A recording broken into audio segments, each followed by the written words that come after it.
This is Ralph Engelman. Today is June 16th, 2011. I'm conducting an interview with Av Westin for the Archive of American Television here in New York City. About your early years and influences. What was your name at birth? Avram Robert Westin. And where were you born? In New York City. When? 1929. All right. July 29th, 1929. And where did you grow up? In New York City. Mm-hmm. I'm a born and bred New Yorker. Your father's name? Elliot Westin. My mother was Harriet Westin. And what kind of work did they do? My mother was essentially a housewife. That was what people did in the 30s and all. And my father was had a variety of jobs. He ended up being a vice president of a commercial baking company that sold pies and cakes to all the greasy spoons up and down 6th Avenue. Do you have any siblings? Nope, I'm an only child. What were your interests growing up, and were any of them media related? Well, media in those days consisted of the radio. I mean, there was no television, and in my family they read the Daily News, not the New York Times. So there was a little exposure to, we might say, the higher end of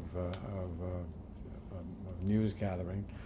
I was, as the first son and then only son in a Jewish family, I was supposed to be a doctor, D-O-K-T-A-H, doctor. And so through my youth, I was always directed by the family toward that end. I remember my mother telling me that blood was red, and since red was my favorite color, clearly it was an indicator that I should go into medicine. So, and I went to Hunter College Elementary.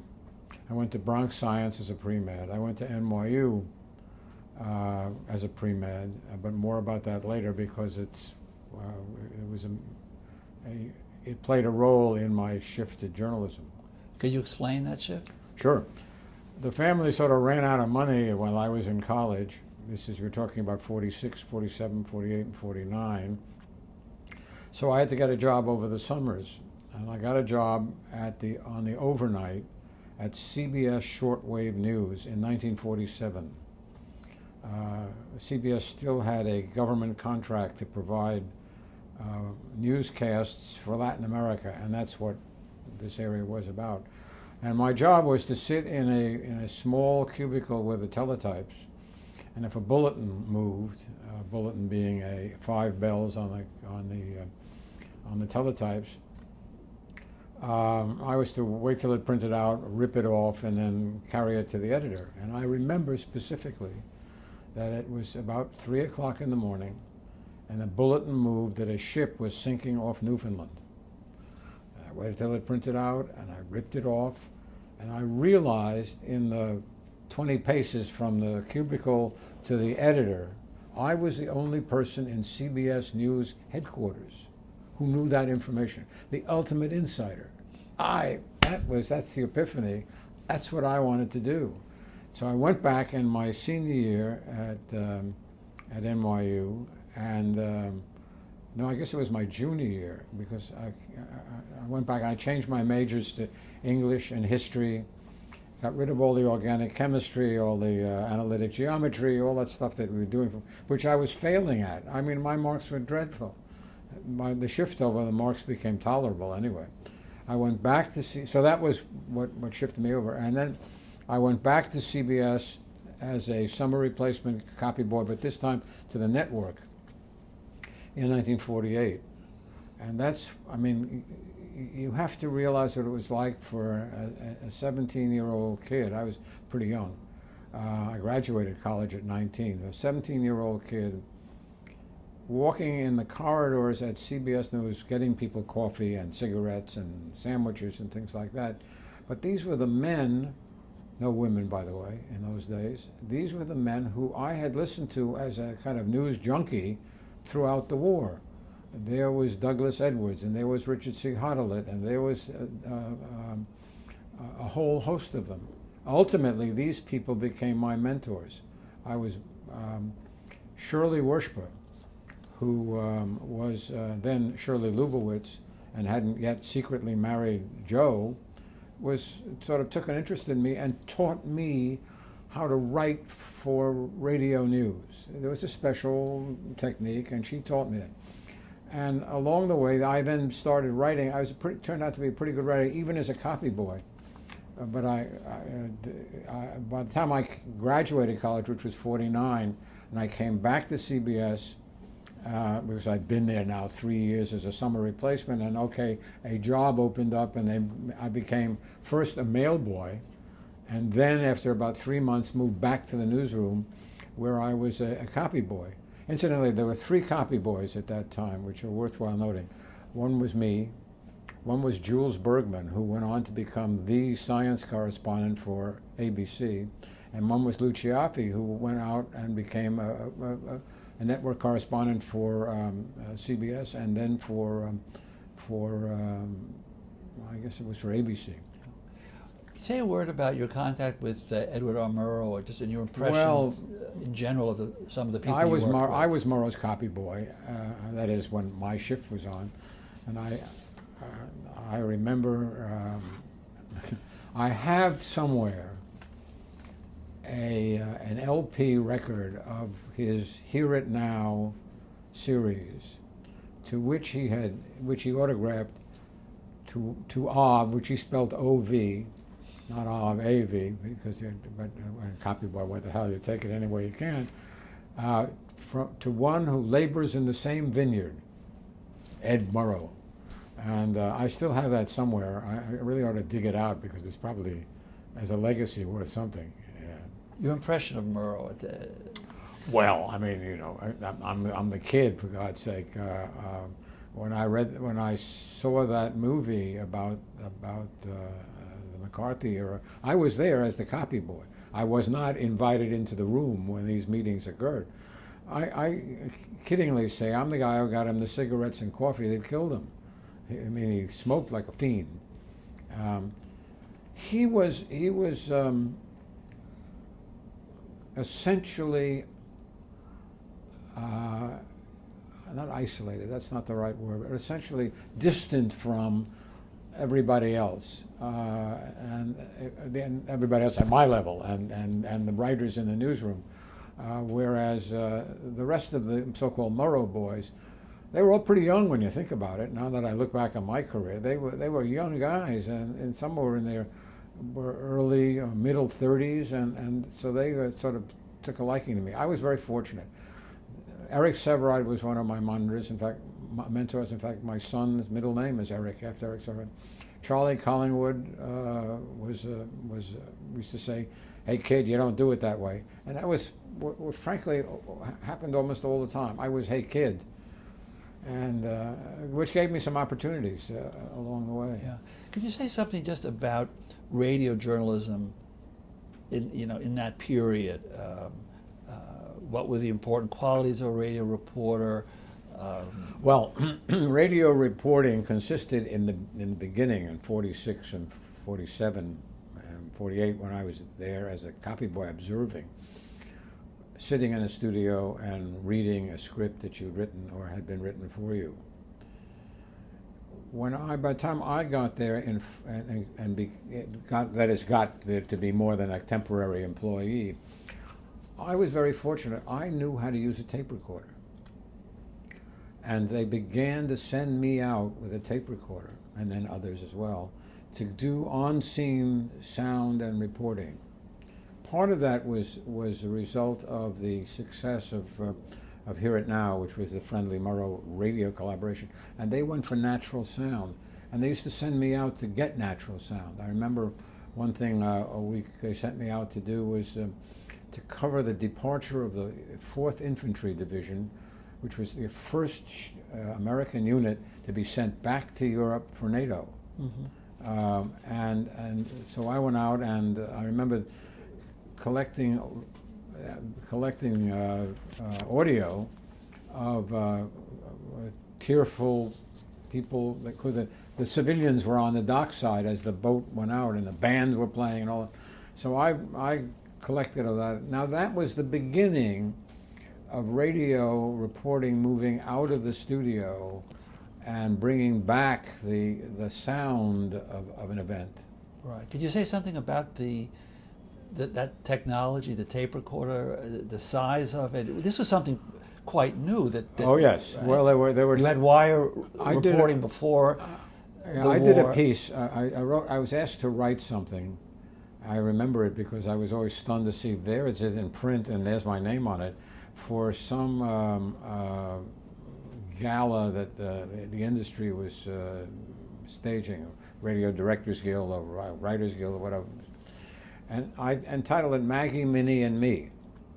And those were the two, me being me, and the me, and the Minnie was the mini quarter, which was about the size of a shoebox, had a tape on it, and very short battery life.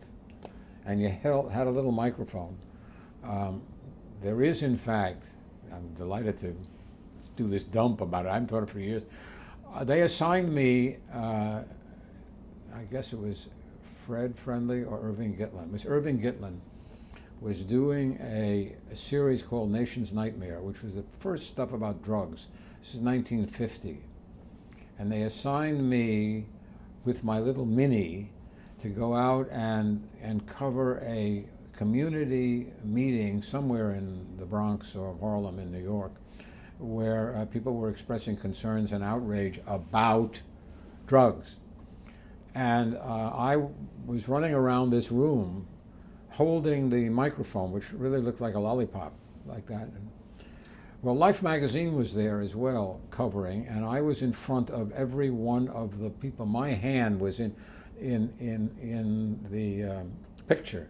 So I have my first bit of personal publicity was there. I was in Life magazine holding this tape recorder.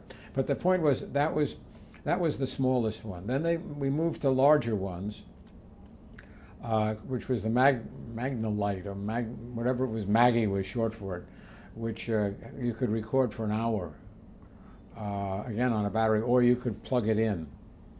And we began to carry that around. I mean, it's like schlepping a steamer trunk along with you. But we were beginning to bring back natural sound, an actual event, as opposed to writing about it.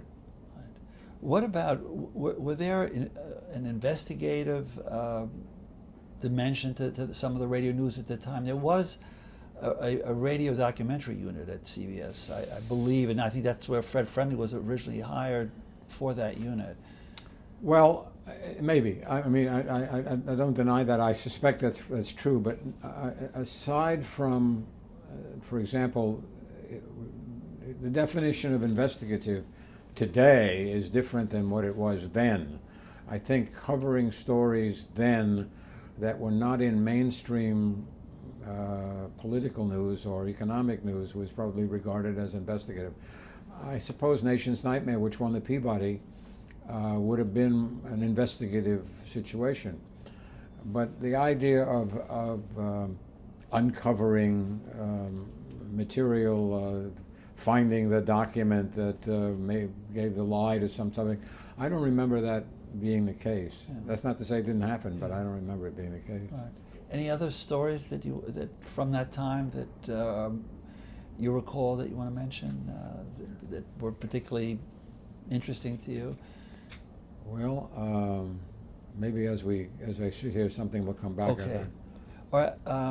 I want to turn to television news in a minute, but I'm interested whether there were elements of the radio journalism that were somehow important or carried over to your work in television. Whether that background counted in Well, it counted considerably, because at that point, we're talking 1951, I think, 1952, maybe 52. Television, CBS television news was essentially beginning to take form. Don Hewitt, Doug Edwards, Phil Scheffler, Alice Biggert, Alice Wheel then, all were cramped to about 2 offices in the back of the 17th floor at 485 Madison. And that was the television operation. Television was regarded with considerable suspicion. including me. I mean, I was now emerging as a somewhat active radio reporter and having a good time doing it too. And Sig Mickelson, who was then the president of CBS News, said, "We're sending you to television." I thought it was a disgrace. I don't want to go. I said, the heart of CBS News was still in radio. Right. I mean, those guys, Bob Trout and Collingwood and all those guys, their offices were still in radio. I didn't want to go downtown to Vanderbilt Avenue, which is part of the Grand Central complex. Who wanted to do that? But he said, you're going to go. So I went.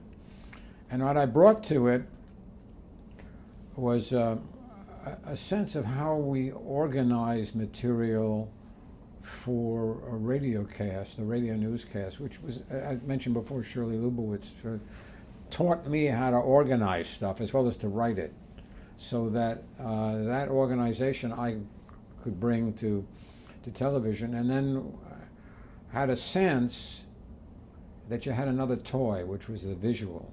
I mean, and I was pretty good at that, I guess. So at a certain point, did your reservations or skepticism about television change? Yeah, sure. As soon as my career took off, I was... But what do you remember a particular moment or program? Well, yes. Here's what happened is they decided... Now I was sort of regarded as a journalist because I had gotten the radio reporting experience, and had been, when they sent me to television, I went down as what was called an editor, and nowadays you call it a producer, as the editor.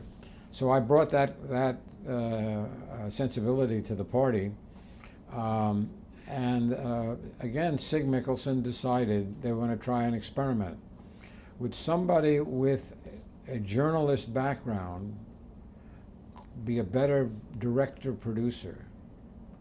So they said, you're going to be a director. And literally, because I mean, I'd been in control rooms as an editor, but I hadn't sat in the director's chair.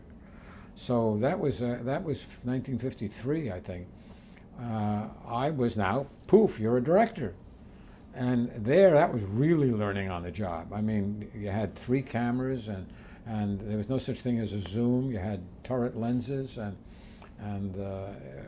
I mean, I really was learning, and they were tolerant of it because everybody was learning. We were the first kids on the block.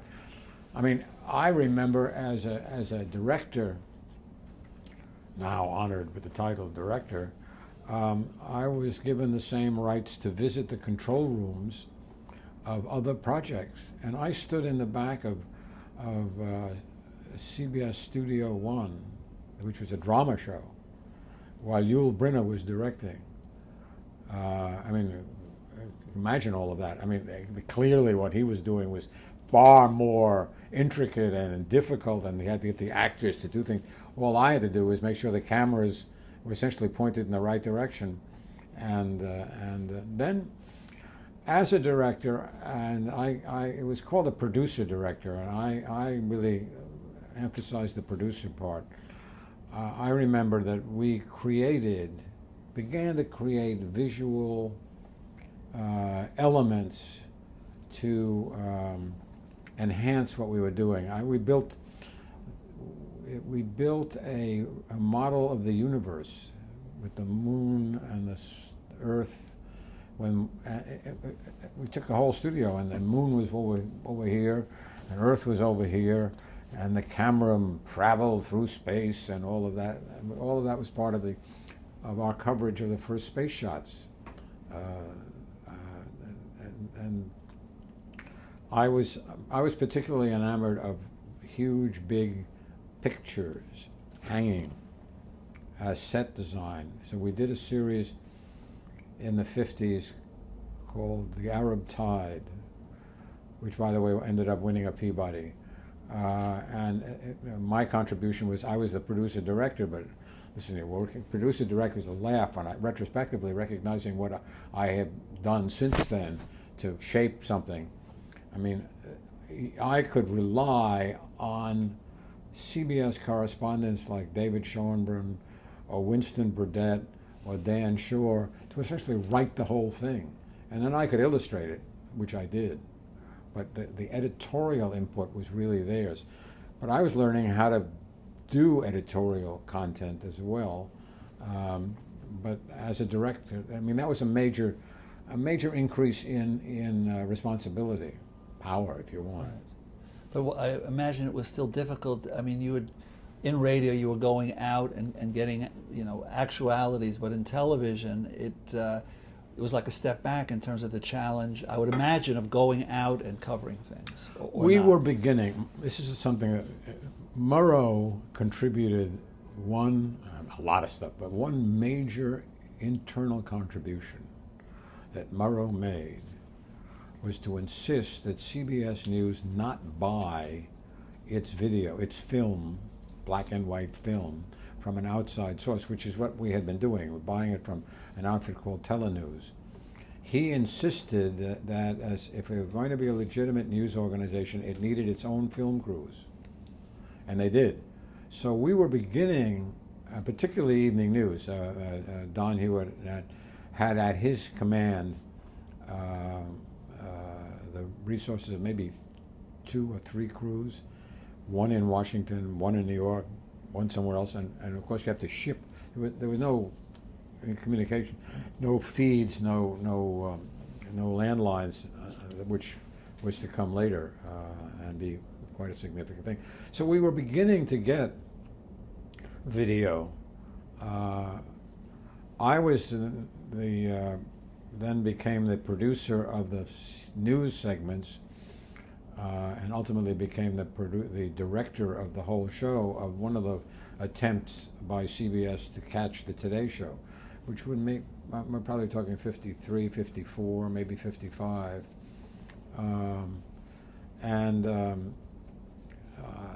The use of video for ourselves was quite limited on the morning show. We got the dregs, or were entitled to recut what had been on the previous evening's evening news. But they had Don had the facility to order stuff up, and he did. I remember one of the first series that showed up on evening news. Now it's sort of standard; they do it all the time. In fact, they've gotten away from it. Was a series that Don authorized with a producer named Chet Berger, who went out and did the training of a draftee at Fort Dix.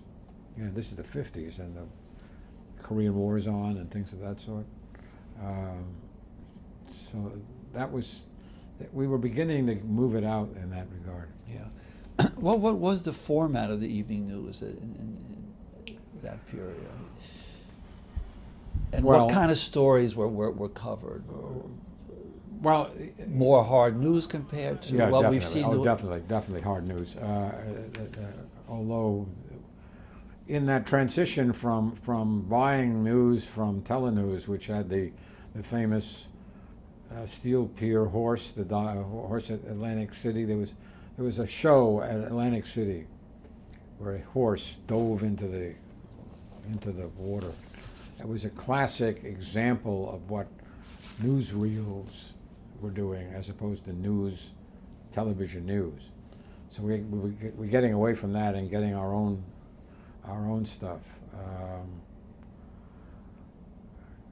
How important was Don Hewitt, especially in the technological side, and sort of innovating, or he invented the wheel? He invented the wheel. I mean, he knew what to ask for. It was always a leapfrog game that all of us played with the techies. We needed something new to do a certain thing, and the techies would go out and give it to us, and then we would use it, and then we'd ask for more. And that's really the genesis of all of the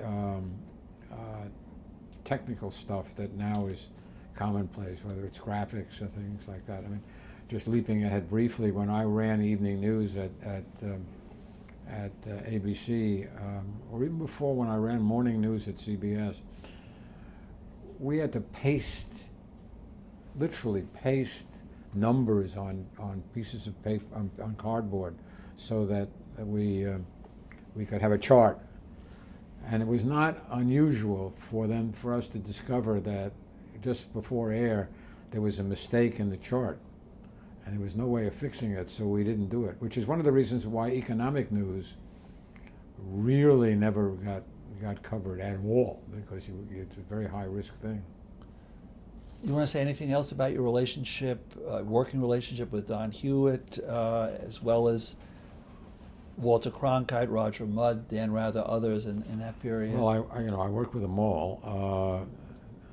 In a number of cases, Don and Fred Friendly had testy relationships, and for some reason, happily, I was one of Fred's favorites. So he missed very few opportunities to put me into places which put me in competition with Don.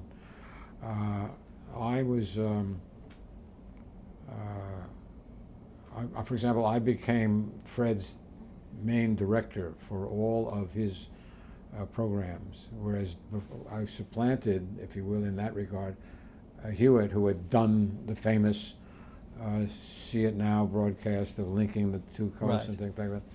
So I mean, as I moved along and moved up at CBS, I was the executive producer of the 1962 or 1960 election, working with Cronkite. I worked with Mudd in '64 at the Republican convention, or the Democratic convention. Right. I was very fortunate that in that regard I was sort of the anointed one. And, hey kid, Sandy Van Oker once said to me, and he's right, that we were the first kids on the block. Whatever we did, no one had done before. So nobody knew whether we were doing it right or wrong. We were doing it, and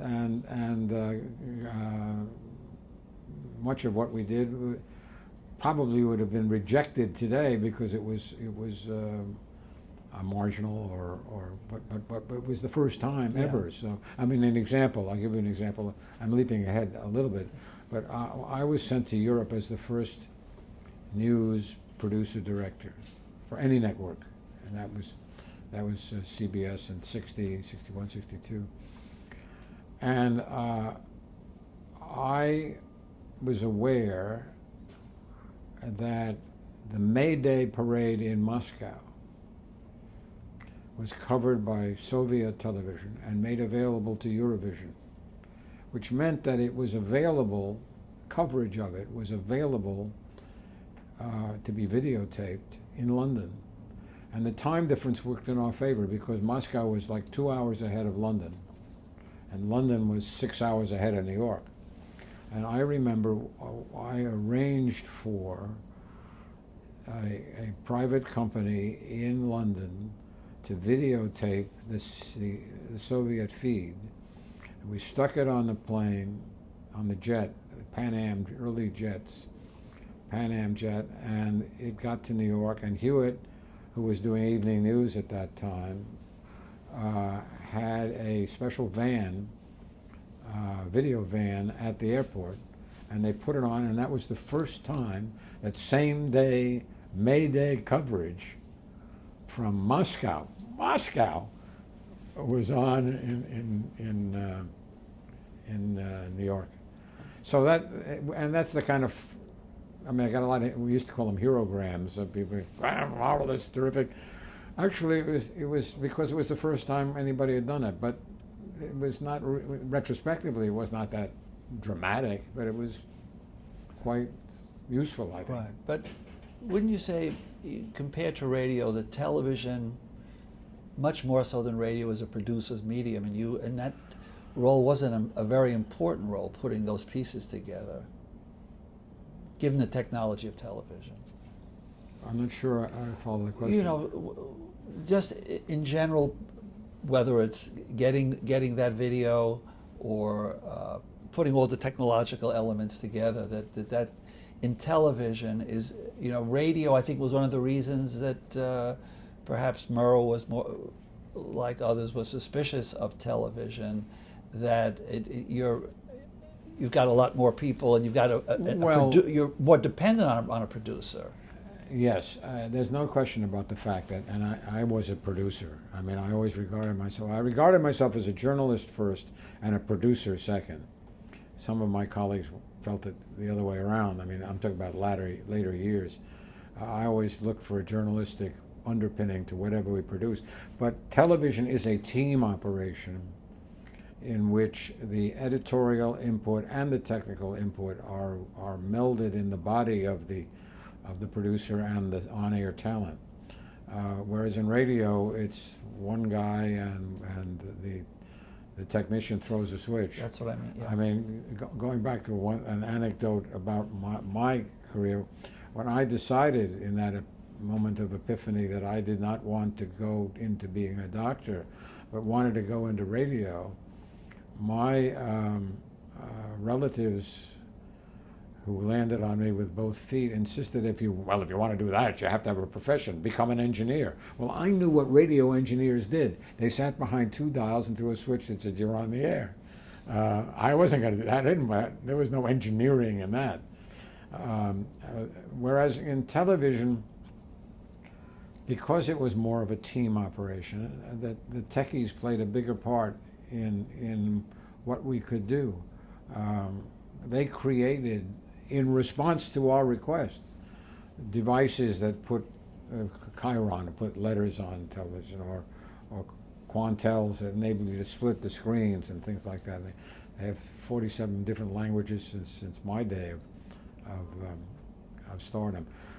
Television is a producer's medium. Now, as a producer / journalist, it was fine for me, and I don't think anybody really objected, because they understood how much of it. I mean, if Murrow could tolerate Friendly, and the two of them were joined by the hip, I think that's a perfect example of the pure journalist recognizing that television's opportunity to visualize, the eye takes precedence over the ear every single time, in a kind of physiological sense. Did you ever, at that point or later, think about or long for being on the air in front of the camera rather than behind the camera? No, I did it once. When I was based in London for CBS, there was an outbreak of smallpox in England, in the Midlands. It had been brought in by a Pakistani immigrant in a town called Bradford. And New York wanted the story because it was, smallpox epidemic in the middle of England was quite a story. And the correspondents in the CBS News Bureau then were Alexander Kendrick, Charlie Collingwood, Eric Severide, Robert Trout, and all of them looked at me, as I was there as the producer, and said, "You do it. We're not going." They were not going to expose themselves. So, okay, off we go. The crew and I drive to Bradford. And I did an absolutely brilliant piece. There's no question about it. I had every element. I interviewed the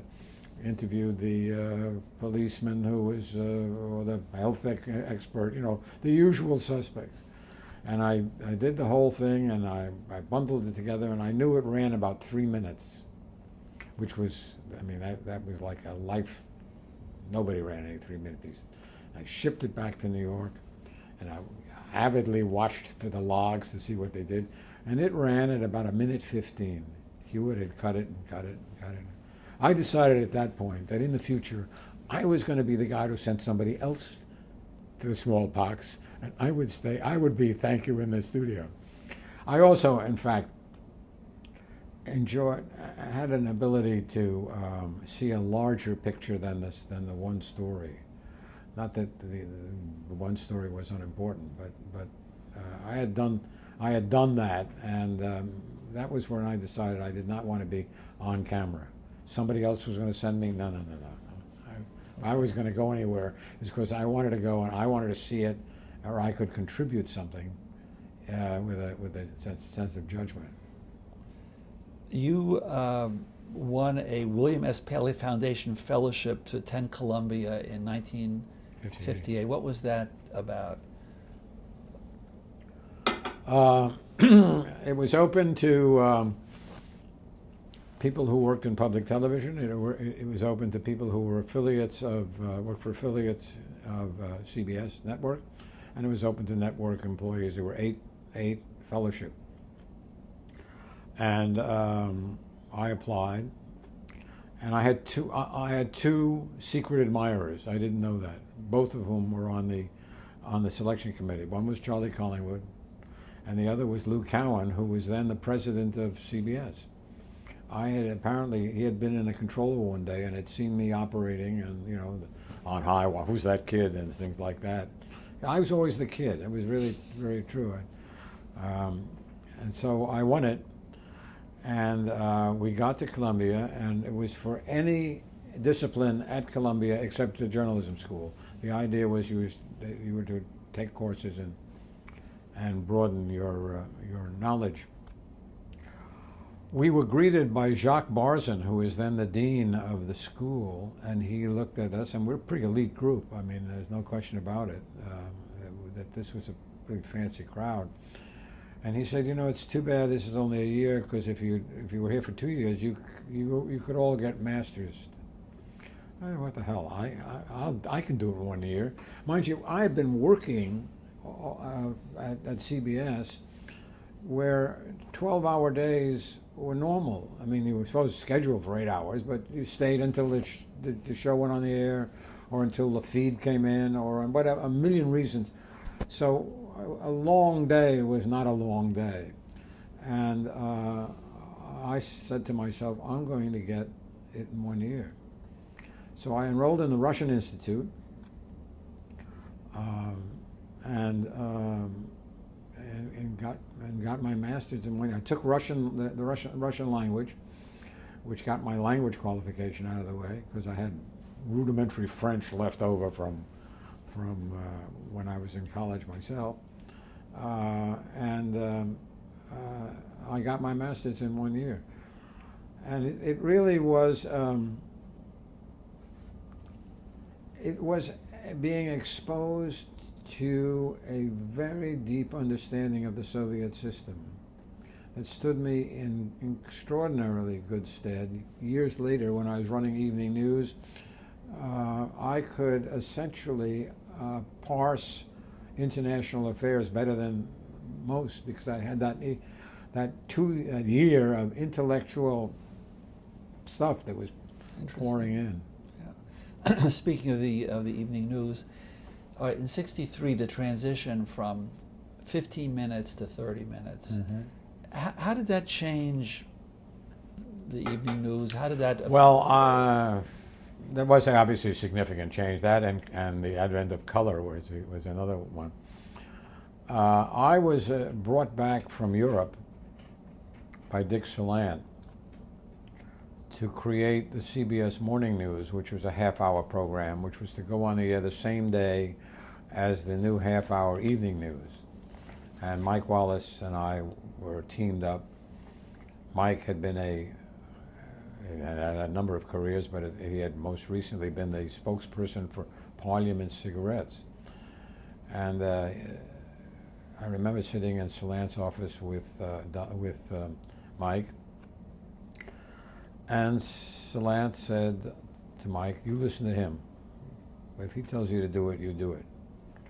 Well, great. Mike and I became very good friends, and the anecdote that we both tell is that there was a lunch at the townhouse of one of the CBS executives, and the lunch was for the launching of the half-hour nightly news, evening news. Cronkite, who was the exec? I guess Hewitt, Ernie Leiser, At any rate, this entire lunch went on, and it was as if we weren't even there. Who cares about them, you know? The two of us, Mike and I, left that lunch and shook hands. We were both of us outraged. We'll show those bastards. And of course we did. What happened was we really innovated a different form of a daily newscast. I modeled it unashamedly on a program called The Tonight Show, not the one that's on NBC. There was a BBC program which was on at 5 o'clock in the afternoon, which had a wider definition of what was news. Yeah, explain that more fully, because, I mean, the morning news programs have become so important. It became so important. Well, that's true. Well, the definition of news at CBS was Murrow's definition of news. The Murrow definition was it had to be sort of import internationally or nationally. There was no Hollywood news. There was no the little lady who rescued the cat out of the tree. There was none of that. And a feature. It was even health developments didn't fit. I recently was going through some papers, and I discovered I had written for Collingwood. In those days, in the radio side, and I continued to write for him when I was down in television, but I would come back uptown to write for him.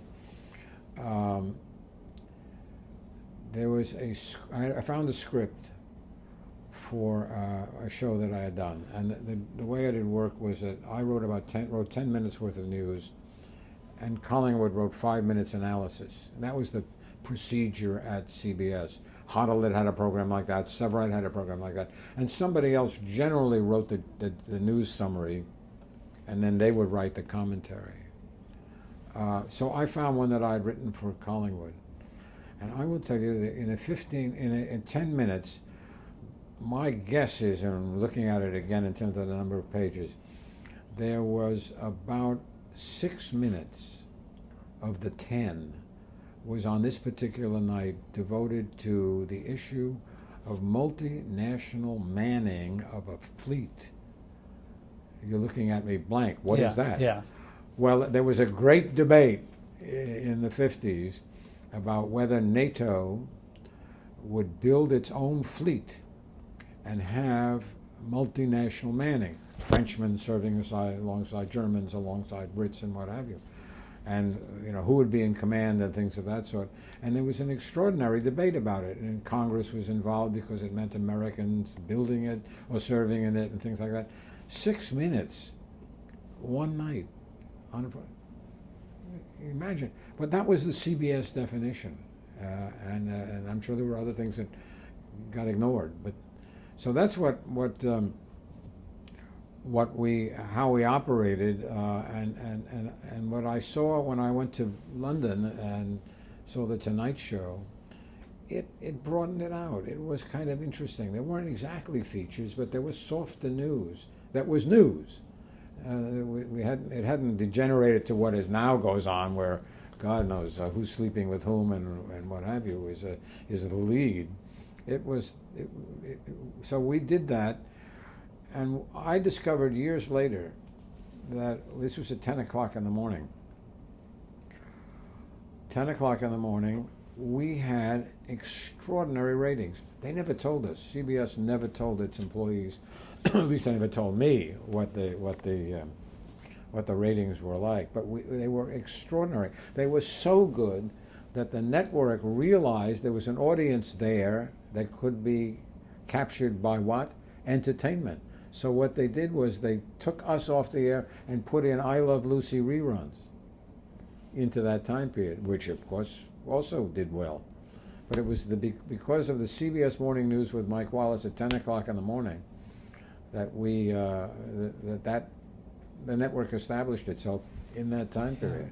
Anything you want to say about Mike Wallace as a journalist then and later? Yeah, what happened was there was if you will, a considerable amount of star power around Mike. I mean, he came through that screen, and he was successful. The morning show was successful. So he, and we had spare capacity. That is, that unit had spare capacity because we were through with our work. We started at 4 in the morning, but we were through at 10:30. So if there was any need or desire to have a special show, they came to us to do it, which was useful for me years later because I learned how to do that kind of stuff. And Mike did a lot of the civil rights coverage. The Philadelphia, Mississippi, where the 3 guys were killed. We did specials, and we were the ones who were doing the specials, we being the morning show team. And that kept enhancing his stature. Later, I was assigned by Fred Friendly now, who is the president of CBS, and now we're talking the 60s. Right, 64. We created a whole series of national driver's tests, the national citizenship test, the national something else. There were 3 or 4 of them. And I teamed Wallace with Reasoner. And Hewitt has acknowledged that the first time he ever saw the 2 of them together, because he was hunting about for something to do, Friendly having shoved him into Siberia, saw the 2 of them together and said, "There's my team," and that's the genesis of the 60 Minutes team. Yeah. Going back a little bit, when Fred Friendly became president of CBS News, he was no longer obviously executive producer of CBS Reports, the documentary series. What was your role with I did the CBS second one. I did the second CBS Report, which was 58, I think, 1958. I had come back from Columbia and was on sort of a, you might say, general assignment at CBS News. I would do, and I was attached to Les Midgley's Eyewitness, and they would send me all around the world. I went all over the world. In fact, that was the genesis of my going overseas on a permanent basis. I was being mailed around so much that I convinced Dick Salant, who was then the president of CBS, that if I was based in London, I could get the stories faster and not be exhausted. And so that's why they sent me overseas.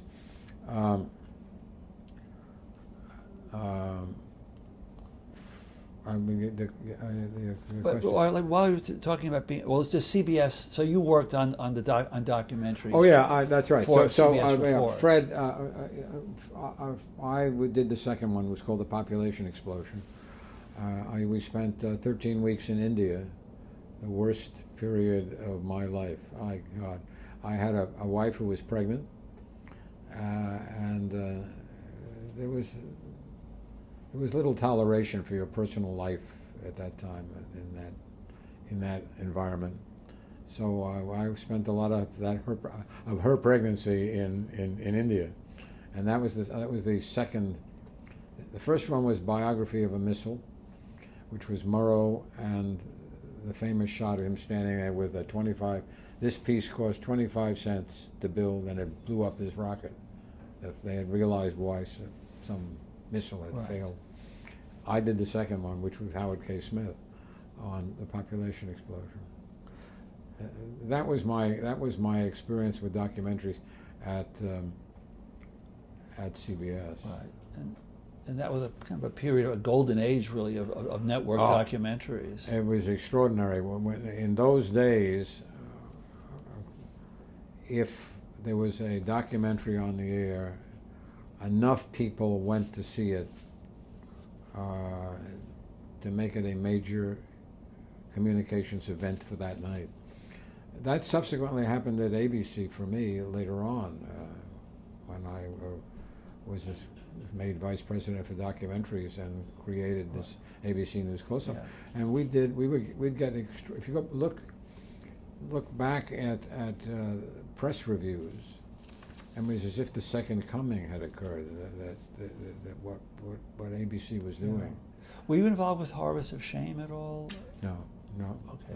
No. Now, were you at Berlin at the time of the Berlin Wall coming up? Yes, I was there the day it went up. What was that like, and how was that covered? Well, there had been, I was based in London for CBS at that time, and there was an influx, or an outflow is what it is, an outflow of refugees pouring through East Berlin into West Berlin, taking the subway. The geography, as you may recall, was there was Berlin surrounded by East Germany, West Germany off to the side, but Berlin was this isolated island, which itself was divided, East Berlin and West Berlin. And what was happening was that obviously the word was out somehow. People knew instinctively that something was going to happen in Berlin, and they began to flood out.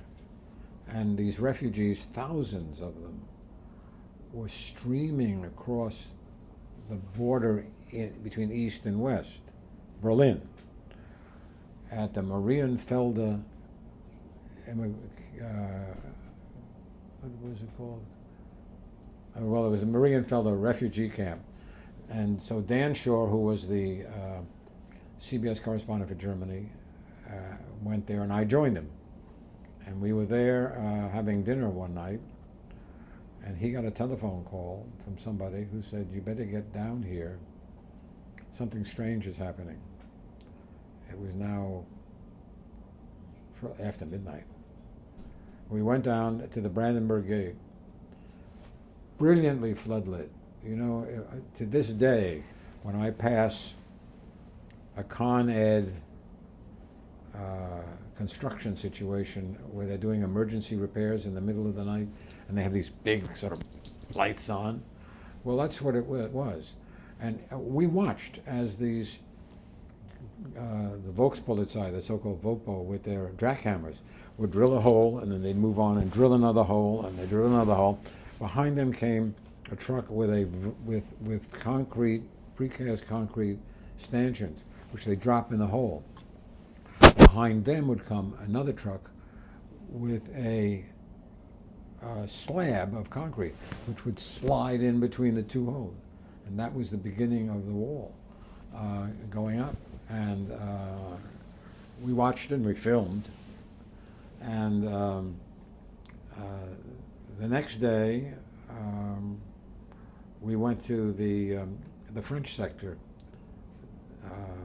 of Berlin, along the border, and there was just a coil of barbed wire at that point.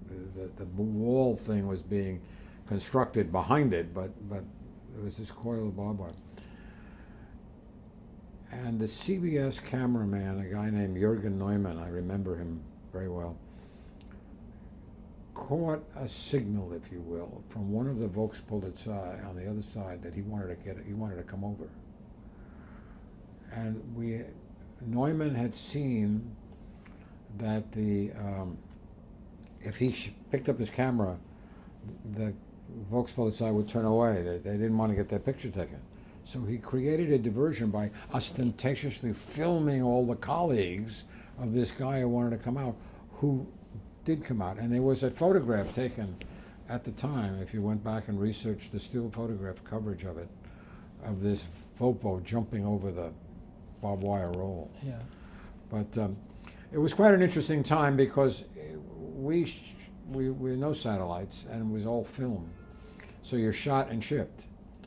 And what we did is, in a gentleman's situation, you knew the last plane out of Berlin was, I think, a 9 o'clock, which would get to London in time to stick the stuff on a jet, which would get it to New York in time for the next days, or 2 days later.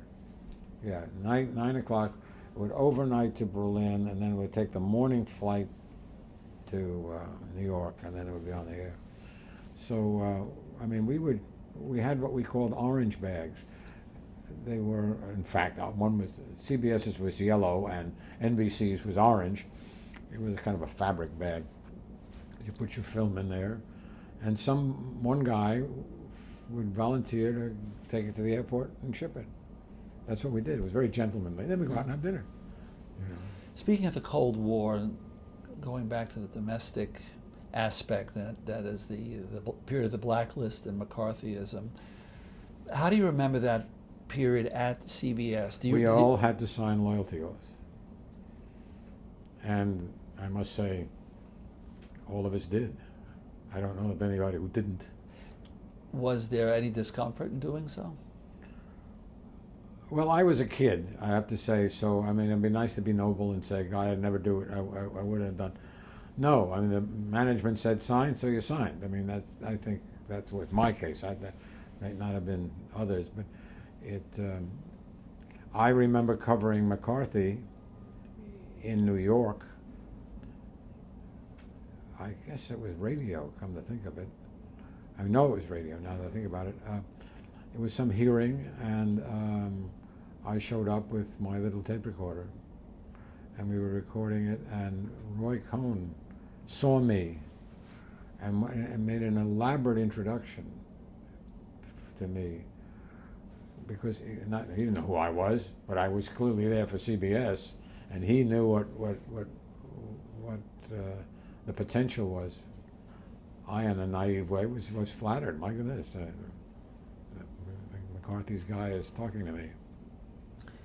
Do you remember the sort of the tension and excitement around the famous "See It Now" McCarthy broadcasts? It was not above my pay grade. No, I don't. You know, I was involved in a lot of things, but some of that a lot of it, no. Passed you by. All right, what were the factors that led you to leave CBS in 1969? Two things. One, as I said, I was a kind of a Fred Friendly protege. And he and Mac Bundy at the Ford Foundation offered me an opportunity to create something. And the other part of it was that as a Fred Friendly protege, I probably opened my mouth a little too loudly about the changes that led to his dismissal. Interesting enough, to just close the loop a little bit, you know, the reason he resigned was because he wanted CBS to preempt morning television for the Fulbright hearings. Right. Well, I told you earlier the story about discovering that there was a rating opportunity at 10 o'clock in the morning because of the CBS program. It was that led them to put in I Love Lucy. It was those ratings that led them to resist Fred's suggestion that it be preempted. So it's kind of an ironic closing the loop that our success in the news side led to his dismissal. Yeah. Just, you know, wrapping up the CBS part of this interview, you were at CBS both when Dick Salant and Fred Friendly were news president. How would you briefly compare their qualities as news president? Oh, Dick was a real button-down guy. He had all that organizational stuff that a lawyer brings to the game. I think Fred was much more a hot-button person. His emotions would get involved. I mean, I mentioned before the series we did, National Driver's Test and all that. The National Driver's Test occurred because Fred got a driving ticket, got a traffic ticket. I mean, that was the kind of stuff that would happen. One was emotional and one was more buttoned down. Yeah. All right, good. We're going to cut.